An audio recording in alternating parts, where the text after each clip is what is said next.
Hello, hello, and welcome to this edition of the Law Firm Blueprint. I'm one of your hosts, Jay Ruane, and with me, as always, is Seth. Seth and I were talking right before we came on the air today about end games. Not necessarily end game, but slowing down, maybe, rounding third and heading towards home. And the question then becomes, Seth, are you ever going to slow it down and stop? I'm sure at this point you could probably walk away from it all. Not that you'd want to, but do you see yourself, retiring to the paddleball courts of Del Boca Vista? I guess look, I got a dad who's 91 still practicing law. Yeah, so you got a long runway, bro. Right. But then again, I'm not in the thick of it practicing. He loves the substance. He's a trust and estates guy. So my dad. I not me. Right. Still loves it. But I think what's great, and I think that technology has allowed us to do this, is that the stuff you and I love doing, which is taking a crazy idea and running with it, is something we can do with a pretty long runway. I think that the grind of doing the same thing over and over again, that's one of those things that if we can follow the J. Ruane system methodology, God willing, we become less and less essential. That's the dream. That's the most important thing that I've ever been able to do for myself is basically become non-essential to my firm. For case in example, earlier this week, I was, thinking to myself, I have 700 YouTube videos, bullet points that I want to film, and I want to film them before the end of the year. They're 4 to 5 to 6 minute videos, just stuff that I know I need to put out there. For my firm, for the LLMs, all that crap, right? And I was talking to my in-house video guy, and he goes, "All right, I got to hire an editor." And I'm like, that makes a lot of sense. 700 videos. Yeah, you're gonna have to. I'm surprised one. By the end of the year, maybe more than one. Well, you think that? So I said, you know what? I bet you I could get AI to help me with this. And yesterday, I created an AI tool using a Python script for all the nerds out there, which uses FFmpeg and OpenAI and Claude. And it will actually take the raw video that I create, upload it, download a transcript, identify the cut points. I have a keyword that I have to use. If I don't like a sentence, I say the word banana, because it's not like that's going to come up naturally in any of my videos. And then it goes back, it cuts it, stitches it back together, and it adds my firm's logo as a watermark. I'm going to start. What you're saying, I sincerely hope it is fully automated and that you don't touch it. At the same time, what you're saying is it's not a multi-person. It's at very least that one person can handle it.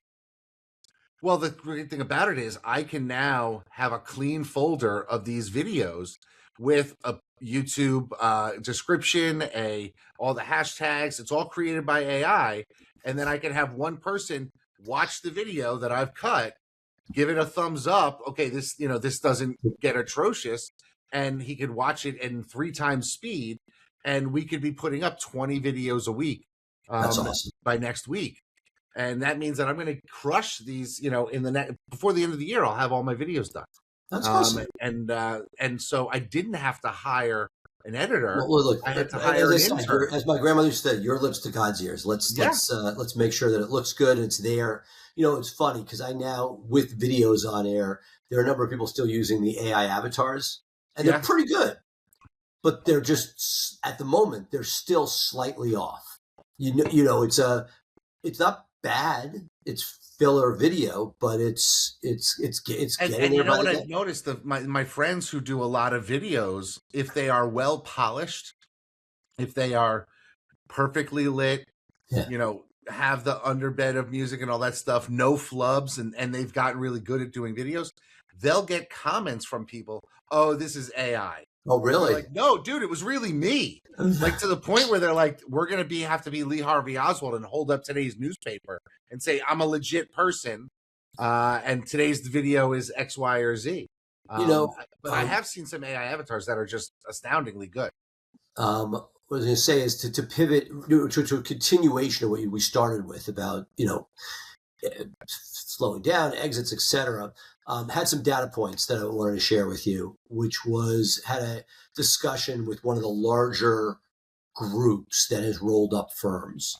And again, this is a sample of one. I've spoken to probably 3 or 4 of them, but there's a lot, there's seminars on this now. They're experts. Everybody's creating their own, these own sub businesses for their firms, taking out the non-lawyers, all awesome. But what I got, at least from the guys out of the box so far, was they are not interested in us. No. These guys are looking at 10, ideally 15 million EBITDA shops. The numbers on the PI side on those large shops are so astounding at 1/3 profitability once you get to scale that it is, it is in a different league than what most of our audience is doing and capable of. Now, will there be people that buy different things? I'm sure.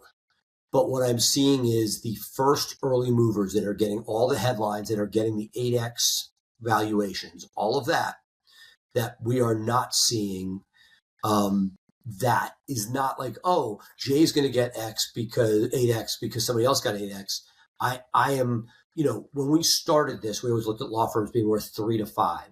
That was sort of the general numbers they sold on, which is why they never sell. At 3, you might as well just, lay on hire a the right beach, manager and just walk away and like I kind let it run for a couple of years. I know it was Conrad or Guy who always said, like, for a digital marketing agency, if you just stopped all employees for a year and had no expense, screwed over your clients, mind you, you would have, that's your exit. You just turn everything off and it would go on fumes. Obviously not being done, but that idea that 8x is attainable, and you're hearing people say 10x and this and that, if the largest players doing the most profitable deals, right, because the numbers get bigger, are essentially at 8x. And every once in a while, this guy Rafi in Arizona had a big press release. He was at 20x. It's a debt deal, completely different than everything else we've seen out there. But again, not that there won't be people out there with private equity, and if Jay is profitable with good systems, but it was really fascinating to see that law firms that worked off of lead gen were not as desirous to many of these groups as groups that had a brand that could be expanded. So, well, and I think that, and I think, if you're not looking to exit in 2026, if you're not looking to exit in 2030, maybe in 2035 or 2040, like if you've got runway in front of you, right? I think the focus really needs to be on building your value in your brand, because that may have residual value down the line. I mean, I'm cynical. I'm cynical on that. Not that brand isn't there. Morgan has brand. There's no doubt. Yeah. He's also, just said he was planning on spending $600 million on marketing next year. I am suspicious the brand that any of us can build, until you get to larger numbers, isn't really meaningful. As great as Jay is in criminal, if we polled everybody in the state, what percentage know Ruane for criminal? Right. And that again, I hate to go back to it, but that was what John Morgan always came with. It. Nobody had more than low single digit percentage, and he's like, hold my beer, I'm going to go do it.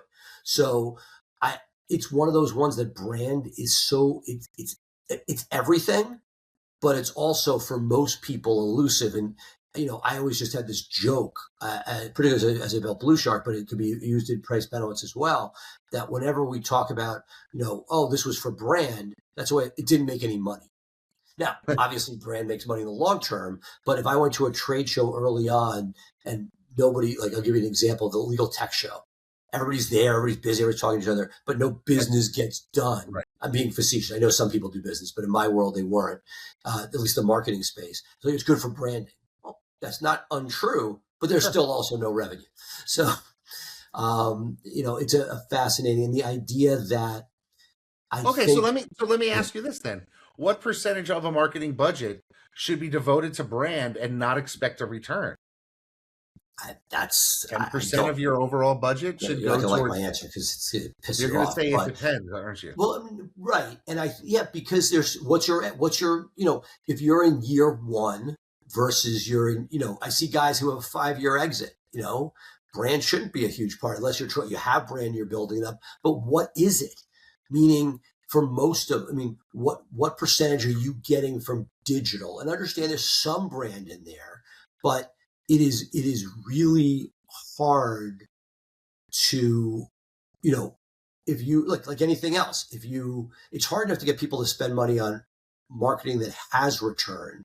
In essence, what you're saying is the brand is deferred return, Right. assuming that's what you're saying. And that's a pretty heavy, you better have a pretty substantial business model But that you're going to let. but let me push back on that, right? Brand is what got John Adams the Amistad case, who he was as a trial lawyer. He didn't do any marketing. He didn't do any digital marketing. You couldn't even market as a lawyer back then, but he was known in his community as an Right. excellent orator and trial lawyer, and brand is what brought him cases.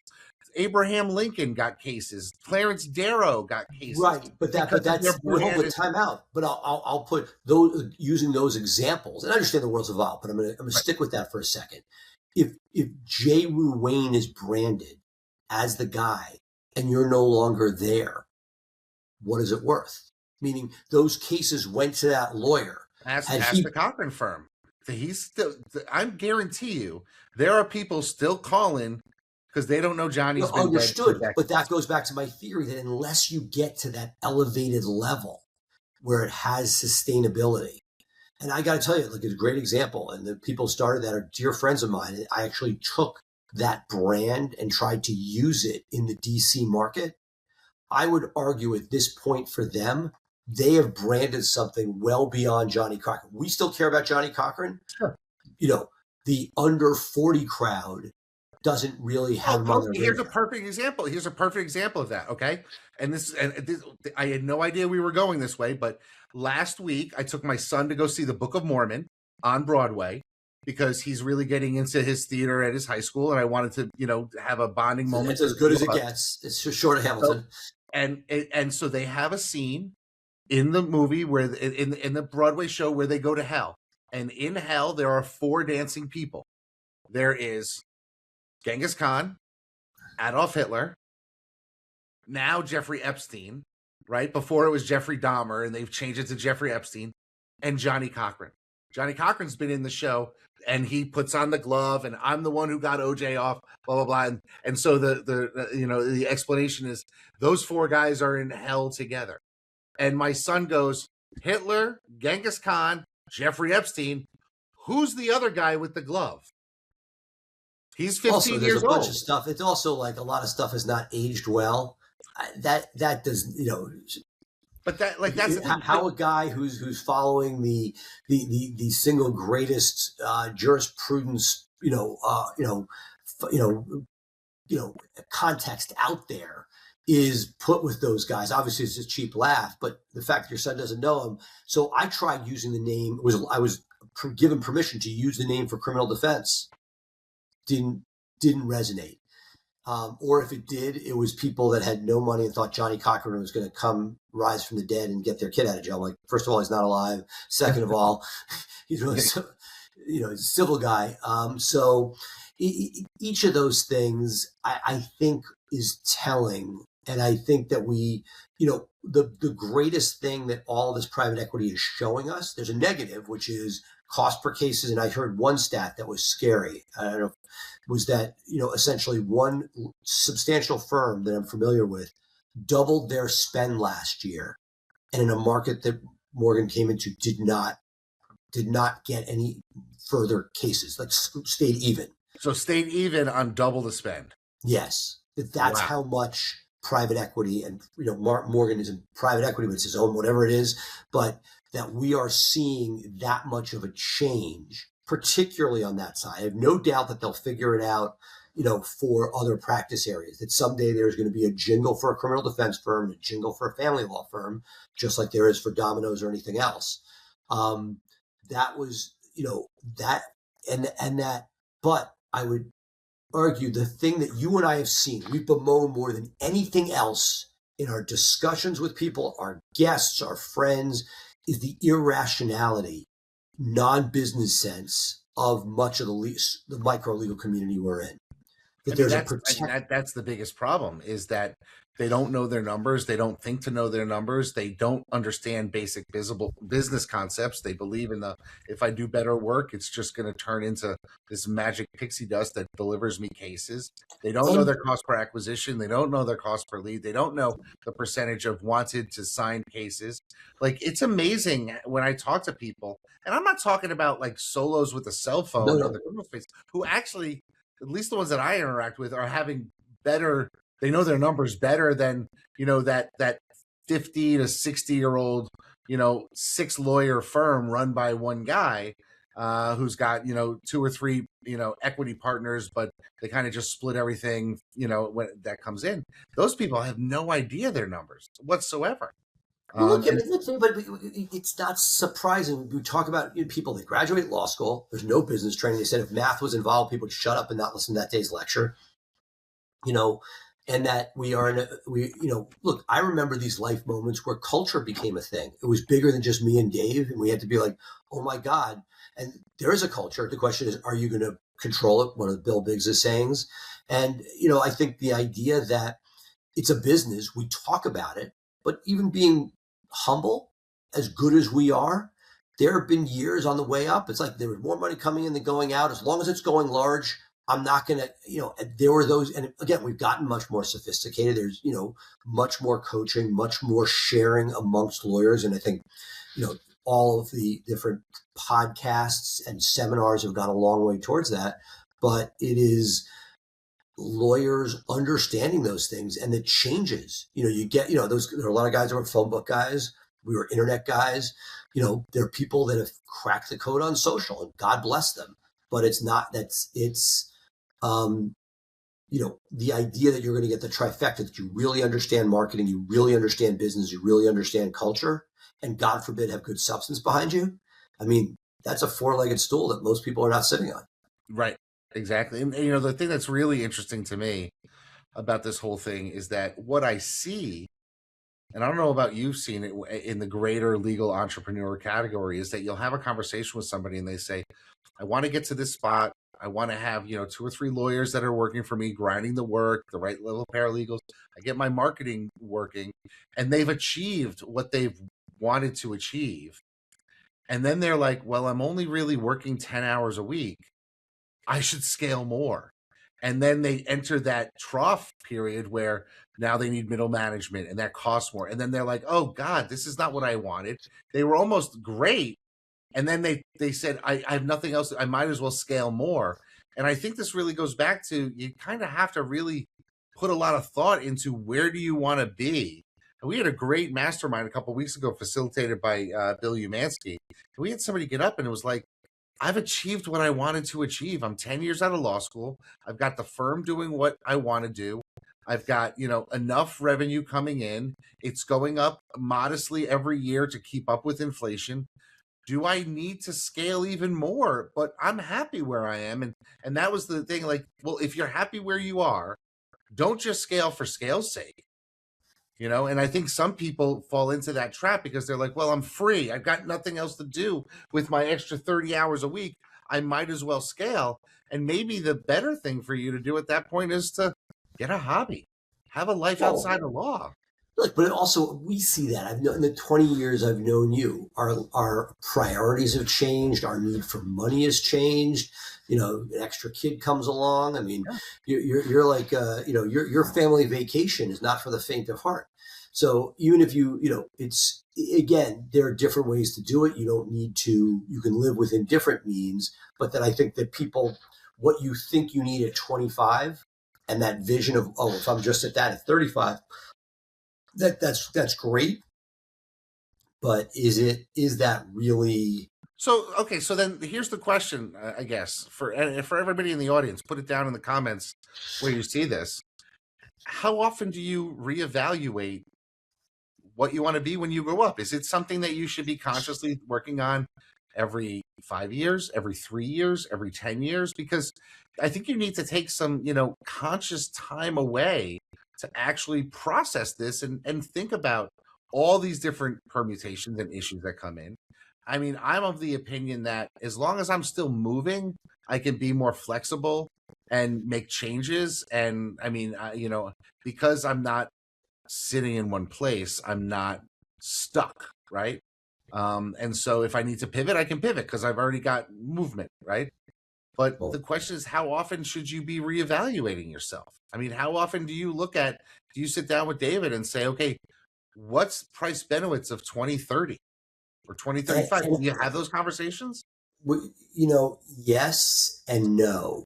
And I'll tell you, this is why this has gotten very heavy in that, look, you're on your own, you got to do it by yourself, right? And that's one thing.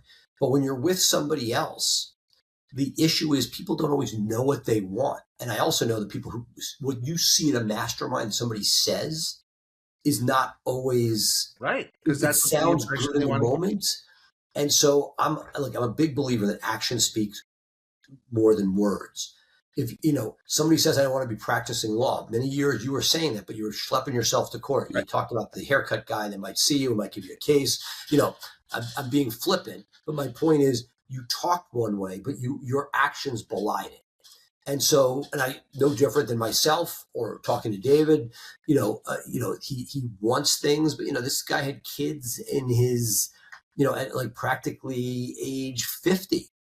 It's what he says and what he's going to do. And then as age gets to you, I mean, stuff that like at 40, I'm like, now that I'm mid 50s on a good day, there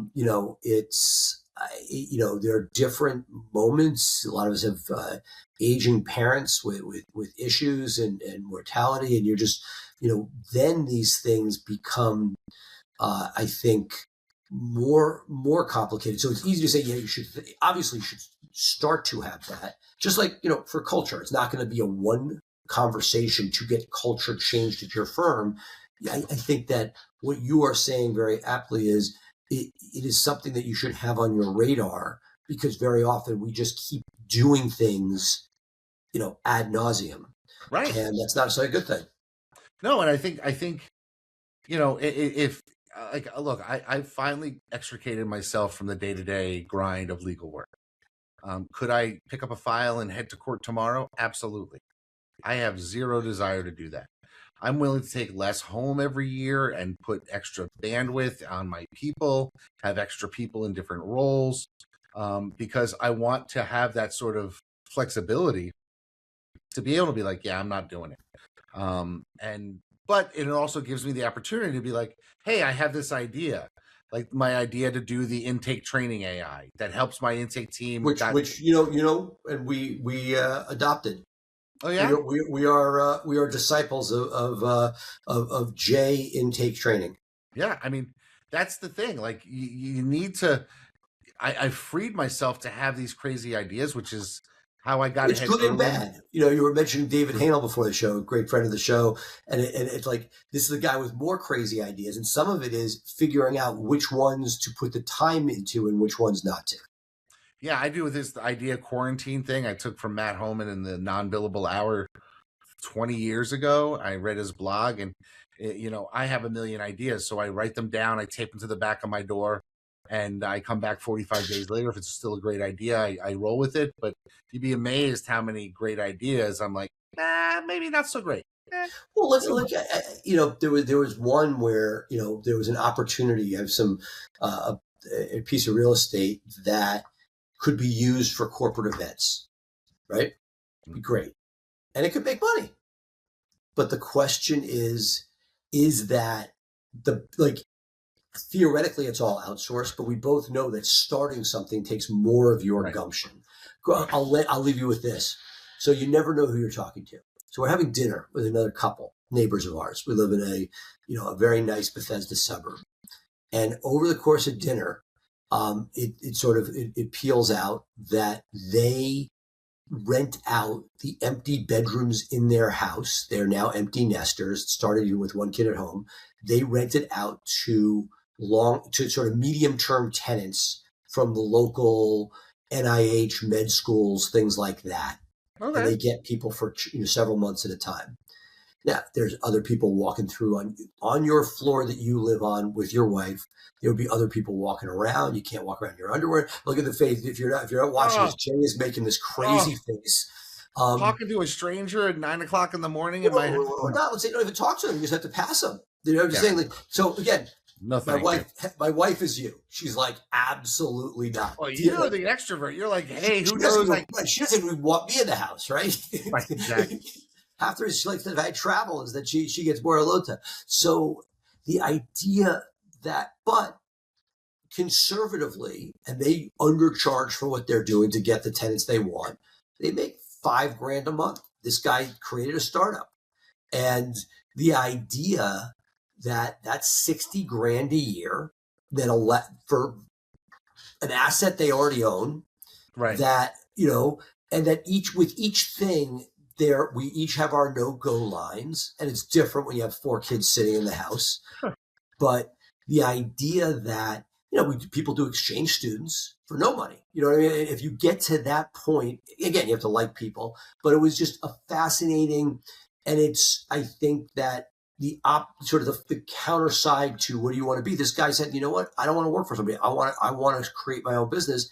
This was their back door to, I think, allow somebody to go to zero revenue from a paying job in order to launch something. And I thought, Well, look, in one sense, if that's your idea, if that's your run, that's your only ability to generate income, then maybe wasn't the only, but it was one they didn't mind. That didn't bother them.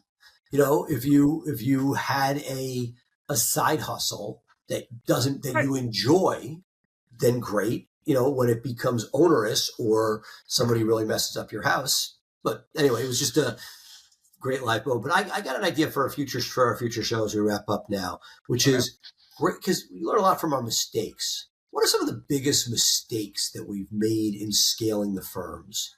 And I think that, every once in a while we get on a tear at a group dinner. We talk about ex-employees that have harmed us in some way. We don't have to get that personal, could, but what are some of the, I'll give you a preview of one, which was, do fractional CFOs move the needle the way you need them to? Or is it something that you have to, you need things like that? What are things that you thought would work but might not have? I can definitely speak to that fractional CFO thing because I did it 15 years ago, and I made every mistake in the book when it comes to that. Right. So anyway, an example, things you've taken. I have a laundry list. Exactly. So I'm going to give you a week. Your homework this week is to think about those things. We'll come back probably next week, and we will sit down and sort of think about what are the things lessons that could be learned. Okay. Sounds like a plan.